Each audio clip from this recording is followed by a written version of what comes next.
what I'd like to do today is, and for the next few days, is explore a topic that, and I know I say this and I'll continue to say this a lot, this is as powerful as anything I know.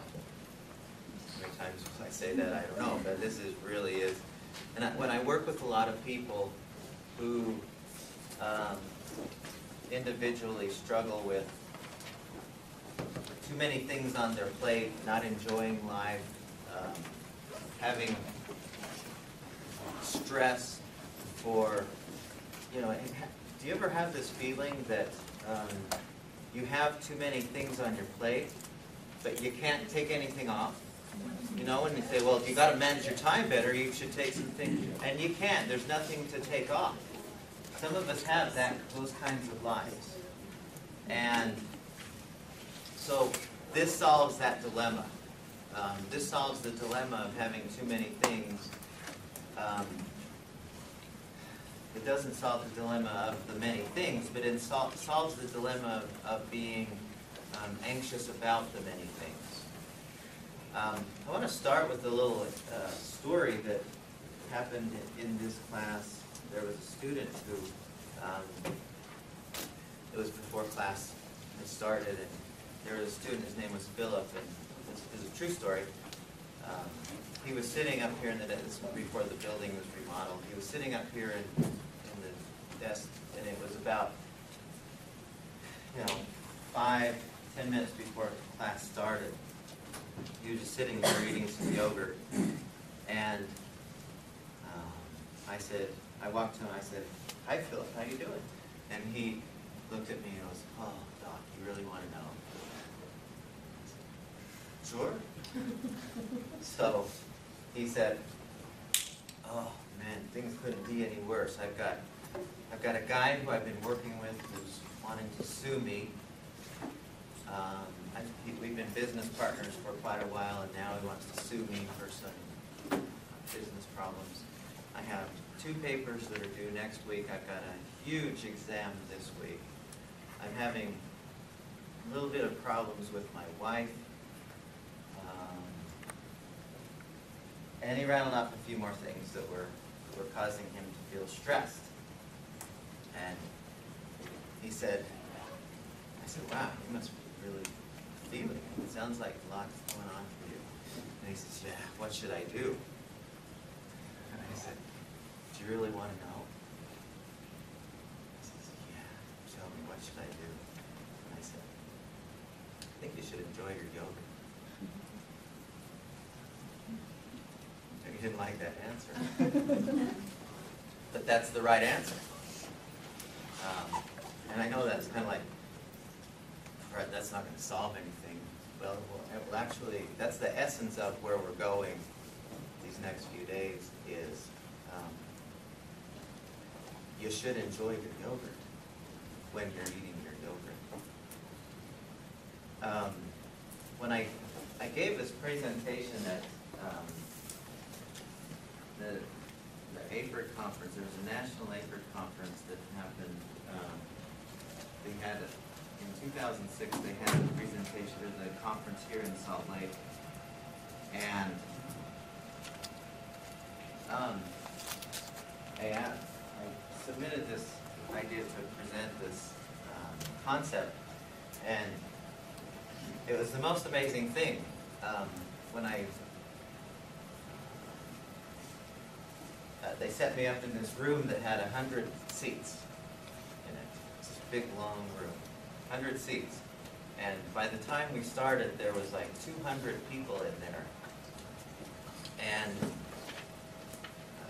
about halfway through, the fire marshal came out and said, half of you have got to leave, because there's too many people in here. So half the people left. And then another 100 came back in a few minutes later. People are really, really interested in this topic. It's a topic that, and I was doing it primarily for coaches, and it was a little bit more on the sports side, but it applies universally to every one of us all the time. It's one of those principles. And the principle is something that is always in force. So I'd like to kind of start off with this discussion with how this presentation went. And we'll be talking more than me just talking, but I'd like to open this up to a discussion kind of effect. But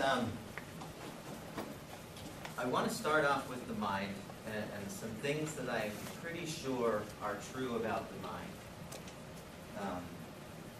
And I hope this works. I haven't seen it in 3 years, and I don't know if it's still, I can't remember if it worked last year or not. Some things about the mind that are important in order for us to understand or work this principle we'll be playing with. And the first thing that I know about the mind is the mind can only focus on one thing at a time. Now, it might seem like you're always doing, your mind's all over the place, but in any instant, it's only able to focus on one single thing.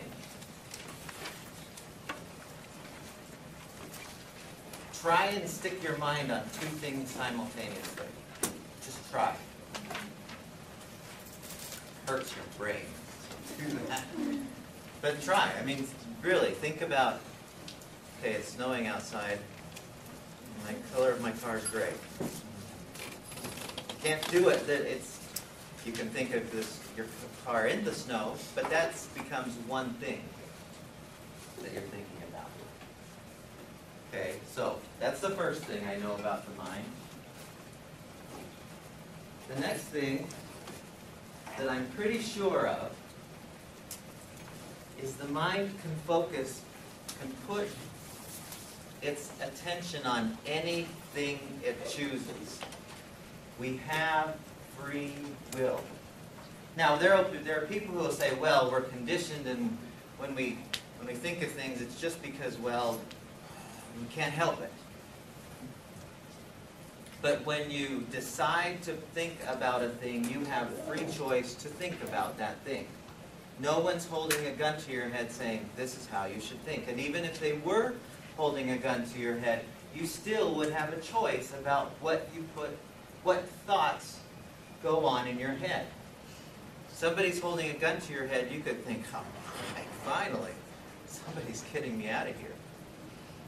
That's not a likely thought, but you could think that just as much as you could think, oh man, this is going to hurt if he pulls the trigger. Okay, does that make sense for everyone? So you can only think of one thing at a time, and you have unlimited choice. You have complete choice on what that is that you put your attention on. Okay, you good with that so far? Pretty simple. Straightforward. Let's see what's next. Okay, so, and if you were in the stress class, this will seem a little bit familiar. First question is, where are you? What did we decide in the stress class? What's the only right answer to that? And it's the right answer 100% of the time. One word. Here. Right?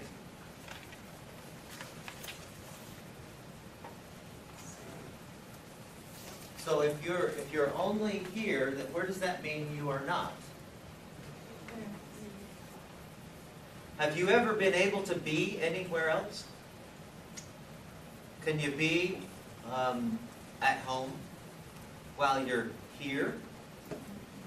Does anyone have that capability? If they do, I'd like to talk to them. I'd like to know how to do that.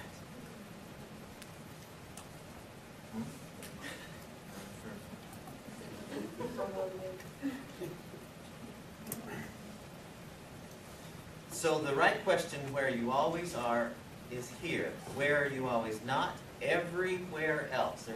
There's never a time from the time you're born to the time you die when this is not the case. It is, you are always here. Okay? Good with that so far?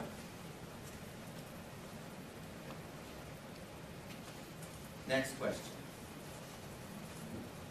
If we look at a line that says past and future,